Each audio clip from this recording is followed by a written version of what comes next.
Assalamualaikum warahmatullahi wabarakatuh. Malam teman-teman. Jadi seperti biasa kita diskusi santai aja ya. Kita bahas tentang memori virtual. Jadi langsung aja kita langsung mulai dari nomor A ya. Oke, jadi sebenarnya yang A itu bagian gua. Jadi gua bakal jelasin yang dari nomor satu ya. Yang bagian A. Jadi di sini sebenarnya nomor satu ini tentang partisi memori. Jadi ada proses berukuran 35 meter akan ditaruh ke memori. Partisi yang kosong yang tidak diarsir. Jadi yang dari A sampai G. Jadi yang pertanyaan nomor A itu adalah jika digunakan algoritma next fit, maka proses tersebut akan ditaruh pada partisi. Nah, jadi sebenarnya next fit ini dia akan mencari dari akses partisi terakhir yang ada tulisan last access. Nah, jadi di sini kita jawabannya adalah F. Kenapa? Karena pas di bagian E, dia tidak mencukupi si proses. Dia 35 MB, sedangkan E cuma 30 MB. Sedangkan pas selanjutnya kita ke F, itu 40 MB, yang mana itu memenuhi ukuran si proses. Kita lanjut ke bagian B ya. Bagian B ini adalah first fit. Jadi first fit ini kita hitung dari awal, bukan dari akses terakhir. Jadi di sini jawabannya adalah A, karena yang paling awal A dan itu juga memenuhi proses. Karena proses 35 MB dan A itu 40 MB. Yang terakhir adalah jika digunakan algoritma best fit. Best fit ini istilahnya itu kayak lokasi partisi yang ukurannya paling kecil yang bisa memenuhi si proses. Jadi dari proses partisi yang ada, yang paling sedikit yang memenuhi itu adalah D, karena dia berukuran 36 megabyte, sedangkan proses 35 megabyte. Jadi terpenuhi. Kenapa bukan E? Karena E tidak mencukupi si proses. Jadi kira-kira begitu ya teman-teman. Dan untuk nomor dua sendiri ini adalah clock polisi 1 bit ya. Jadi sebenarnya caranya itu mirip-mirip sama cara algoritma yang lain, cuma bedanya dia mutar. Dia ada bit use-nya. Jadi yang ada tanda-tanda bintang di eh, jawaban ini, nah itu yang bitnya itu 1. Kalau misalnya nggak ada bintang, itu 0. Oke. Jadi kita nggak usah terlalu panjang ya jelasin yang bagian yang nomor 2 ya. Jadi singkatnya kalau misalnya ada bit yang kosong, apa sih bit use-nya kosong atau yang tidak ada tanda bintangnya, itu akan mengganti posisi dari yang ada di dalam memori tersebut. Jadi contohnya nih yang bagian 1, 2, 3, 4. Nah, yang bagian 4 ini itu dia mengganti posisinya. Kan sebelumnya kan bintang semua nih. Karena dia clock polisi 1 bit, jadi dia muter. Ketika muter, bintangnya jadi hilang. Jadi dia kembali ke posisi awal, baru dia isi yang tidak ada bintangnya. Jadi 4 bintang, 2, 3. Begitu seterusnya sampai akhir. Nah, di situ kita dapatlah page faultnya itu ada 1, 2, 3, 4, 5, 6, 7, 8, 9, 10, 11, 12. Nah, rasionya itu 12/17. Jadi kurang lebih kayak gitu teman-teman. Ada yang mau ditanyain atau mau nambahin? Mungkin boleh. Oke, kalau nggak ada mungkin langsung lanjut ke yang bagian B aja Ntar ya. mungkin aku pengen nanya. Fel. Oh ya, sorry. Yo, Oh boleh. iya. Jadi untuk yang patch fault ratio itu bukan dari awal banget ya Bukan. hitung Rasio rasionya. itu dihitung setelah pas sudah penuh. Nah, setelahnya itu baru mulai hitungan rasionya. Oh, Soalnya kalau misalnya dari yang pas baru terisi itu kan nggak mungkin full ya. Pas baru terisi penuhnya itu kan nggak mungkin full. Itu nggak bisa dihitung ah sebagai iya, iya. rasio awal. Jadi harus setelahnya. Oke, oke, oke, oke. Mungkin Thank you, Ren. oke, oke. Mungkin ada lagi. Kalau nggak ada, mungkin kita bisa langsung next ya. Oke, kalau nggak ada, kita langsung next ke Ryan ya. Mungkin Ryan boleh jelasin. Oke, sekarang gue masih nomor B ya. Nah, kan nomor B itu kan dia ada memori dengan pengamatan 16 bit sama ukuran page itu 2 kilobit, 2 kilobyte. Nah, pakai model paging sederhana. Nah, kan ini kan udah dikasih tabel nomor page sama nomor frame. Nah, pertama kan ditanya dulu tuh si berapa jumlah bit offset. Nah, cara nyari bit offset itu ya kita lihat dari ukuran setiap page. Nah, kan untuk ukuran satu page itu kan 2 kilobyte. Nah, 2 kilobyte itu kan, kilo kan tadi kan 1.000 ya, berarti kan 2.000 tuh. Nah, ya kilo kan 1.000 untuk dua kilobyte, berarti kan 2 sama 1.000. Nah, berarti kita cari 2 pangkat berapa yang mendekati 1.000. 2.000 ya, 2.000 kan, karena 2K jadi 2.000. Jadi 2 pangkat berapa yang mendekati 2.000. Nah, di sini tuh kita dapat 2 pangkat 11. Nah, untuk kita tentuin bitnya itu kita lihat si duanya itu pangkat berapa. Nah, karena ini pangkat 11 makanya jadi 11 bit. Nah, untuk B, berapakah jumlah si bit page-nya? Nah, uh, jumlah bit page itu sama dengan jumlah bit offset. Jadi sama-sama 11 bit. Nah, untuk pertanyaan C itu ada kalau punya alamat relatif 1.400 untuk desimal, berapa nilai offsetnya? Nah, langkah pertama tuh kita rubah dulu si alamat desimalnya jadi biner. Nah, udah kita rubah, kita tentuin kalau 6 bit pertama itu bit buat nomor page. Nah, sedangkan sisanya itu buat bit offset. Nah, kita tidak dapat tuh bit offsetnya. Kita rubah lagi jadi desimal, makanya kita dapat 376. Nah, untuk eh, nilai nomor page itu kan kita udah ada tuh dari 6 bit pertama dari si nilai biner alamat alamat relatif. Nah, itu kan 0,00001. Nah, 0,001 itu kan kalau didesimalin satu, makanya nilai nomor page-nya itu satu. Nah, untuk si E itu kan dia nanya berapa alamat fisik fisik dalam bentuk hexadesimal. Nah, kalau kita lihat dari tabel awal itu kan kita dapatnya kan nomor page-nya itu satu tuh. Nah, kalau di tabel awal nomor satu itu punya nomor frame 01 010. Nah, itu kita tambahin sama bit offset yang kita tadi dapetin dari si uh, alamat desimalnya. Nah, kita tambahin. Nah, habis itu dari itu kan jadi satu. Nah, kita jadi heksadesimal. Kita rubah jadi bentuk heksadesimal. Nah, kita dapatlah nomor 2978. Tuh. Lanjut ke nomor 2. Nah, itu kan nomor 2 dia dikasih gambar PTS ya. Nah, terus kita disuruh ngejelasin cara kerjanya PTS. Nah, cara kerja PTS itu kalau aku lihat dari slide itu pertama tuh proses masuk ke dalam memori segala macam bla bla bla bla. Terus dibuatin table page. Nah, table page nah, habis itu table page tersebut disimpan ke dalam register. Nah, kayak biasa habis itu dia ngebahas tentang alamat virtual. Nah, alamat virtual itu dia ada nomor page, ada nomor page sama ada offset. Nah, habis itu dari nomor page itu dia bisa dipakai buat mengakses table page yang buat nunjukin ke nomor frame. Nah, dari nomor frame itu sendiri uh, buat digabungin ke offset buat dapetin alamat fisik. Nah, dari alamat fisik baru bisa dipakai buat akses data di memori. Tuh, bisa lanjut nomor 3 ya, last. Nah, last nomor 3 tuh sama kayak uh, uh, Farel, cuman beda. Kalau Farel itu pakai clock, aku pakai Vivo.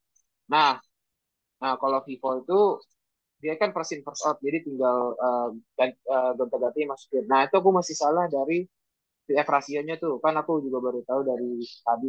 Nah, si Farel ngejelasin kalau mulanya tuh kalau sudah penuh semua. Jadi itu harusnya 10/17 bukan 10/20.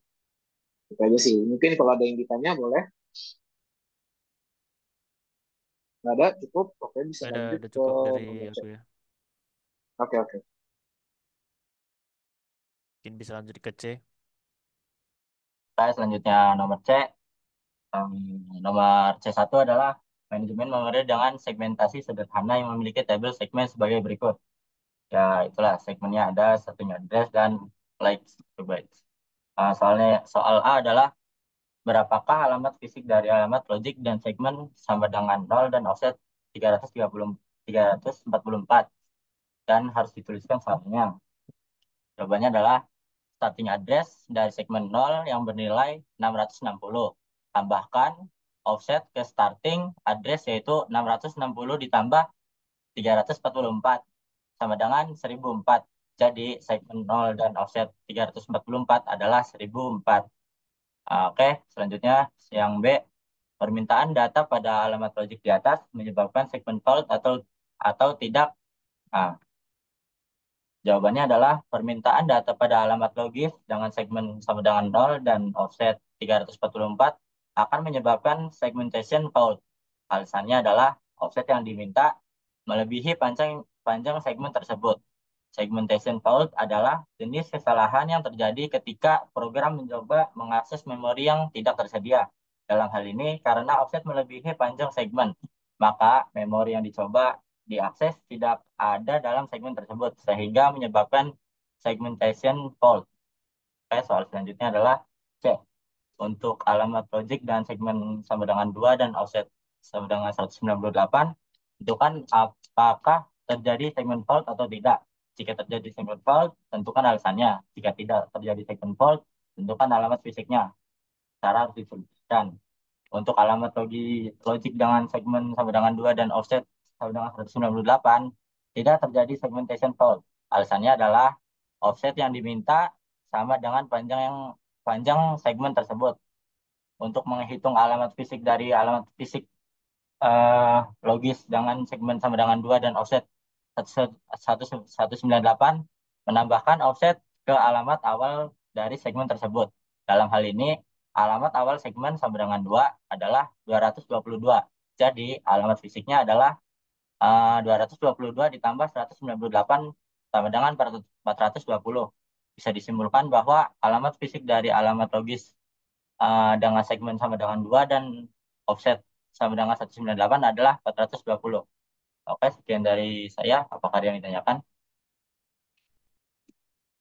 Dari gua mungkin gak ada ya, mungkin bisa lanjut. Oke, selanjutnya Oke, lanjut cek. yang dua. Uh, Sebuah program membutuhkan data yang di memori berdasarkan skema TLB. Oke, ini ada gambarnya. Bisa langsung jelaskan saja. Jika sebuah program membutuhkan data, maka alamat virtual digunakan untuk mengakses TLB untuk memeriksa apakah data tersebut sudah ada di TLB atau belum. Jika data sudah ada, maka kondisi tersebut dengan TLB hit yang selanjutnya bit offset digabungkan dengan frame number untuk membentuk alamat fisik atau physical address yang selanjutnya digunakan untuk mengakses cache memori. Jika data yang dicari belum ada di TLB, maka kondisi tersebut disebut dengan TLB miss, yang selanjutnya dilakukan pencarian ke page table. Jika data yang diinginkan sudah ada di memori, maka frame number yang ada di page table tersebut digabungkan dengan offset membentuk alamat fisik atau physical address, yang selanjutnya digunakan untuk mengakses data di cache memory. Jika data yang dicari sudah ada di cache memory, berarti telah terjadi cache hit. Kemudian data diambil jika terjadi cache miss, berarti data belum ada di cache memory. Sehingga pencarian data dilanjutkan ke main memory. Selanjutnya nomor 3.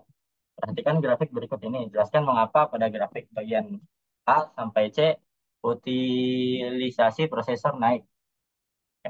Alasannya adalah peningkatan utilisasi prosesor dari A ke C disebabkan oleh peningkatan efisiensi dalam penggunaan prosesor seiring dengan peningkatan tingkat multiprogramming. Namun, efisiensi ini hanya berlaku di titik tertentu, yaitu B. Setelah itu, utilisasi prosesor akan menurun. Oke, sekian dari saya. Kurang lebih mohon maaf. Ada yang tanyakan? Mungkin gak ada ya, kita langsung lanjut aja kali ya ke yang bagian D ya. Oke. Oh, sebentar, sebentar. Oke, di bagian A, suara gue kecil kah? Aman, Jelas aman, kok, aman. jelas.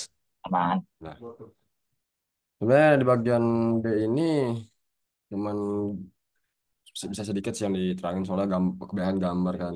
Ya mungkin kalau yang dari nomor satu itu eh di situ tuh selagi selagi nilainya kurang dari S, dia itu akan terus membagi sehingga sehingga blok terkecil ya itu yang dimaksud sama S. Jadi yang diperoleh berukuran sama atau lebih besar dari S.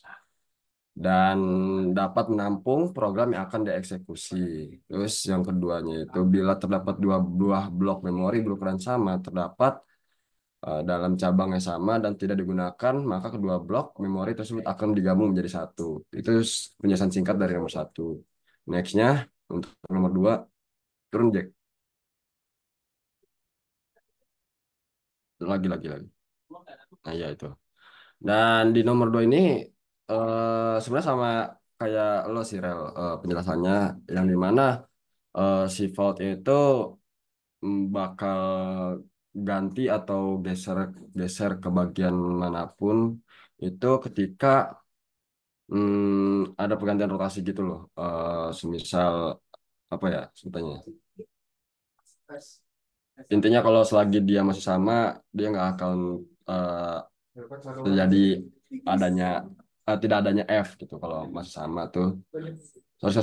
Kalau masih sama itu di bagian bawahnya itu tidak ada F kalau masih sama dan ketika berbeda nanti di bagian bawah itu ada F yaitu fault kan. Terus untuk PF rasionya itu 14/420 karena bisa dilihat dari gambar itu sendiri kan itu 14/20 yang di mana hasilnya itu 0,7 atau 70%. Udah sekian sih dari gua. Ada yang mau ditanyakan? Sorry, Rak, kayaknya bukan lebih ke koreksi ya. Itu Oh, harusnya yang 3 frame pertama, yang 1, 2, 3 itu harusnya bukan fault nggak sih? oh, iya cuman gue kan nyarinya kan di internet ya, jadi gue juga belum Ya, baca-baca secara menyeluruh iya, gitu, itu jadi kan dia kan kayak baru pertama ya, kali masuk ya. Jadi itu kayak ya. 3 pertama tuh kayak pengecualian gitu. Jadi harusnya Oh, nggak fault. iya, mungkin itu sih miss dari gue sih. Sama itunya 17 sama kayak Nggak Farel apa-apa, jadiin yang koreksi dua aja nggak puluh apa-apa, nggak apa-apa. Iya, Oke, tenang siap. aja. Tapi nggak apa-apa sih, tapi Ya, ditengok dari cara itunya juga nggak salah sih untuk selanjutnya, yang bagian selanjutnya itunya. ya, sisanya Udah sih benar oke sih. kok. Sisanya udah benar, Hmm. cuma bagian yang tiga pertama itu aja nggak apa-apa, nggak apa-apa. Berarti Next, itu next. selagi dia masih belum keisi per frame-nya itu dia nggak akan dianggap fault gitu ya? Iya, Jadi enggak. dia mulai hitungan itu setelah yang terisi penuh yang pertama. Nah, setelahnya itu baru hitungan Oh, pertamanya. oke, sorry. Gue Oke, kurang nggak apa-apa, nggak apa-apa, baca nggak banyak apa-apa. sih. Santuy, Oke, santuy. Ya, oke, ya mungkin udah udah. kelar kali ya. Hmm. Mungkin udah kelar pembahasan kita ini. Kurang lebih cukup sekian ya pembahasan kita, diskusi kita kali ini. Kalau misalnya ada yang salah, mohon dimaafkan. Langsung aja gua tutup ya. Assalamualaikum warahmatullahi wabarakatuh. Makasih semua.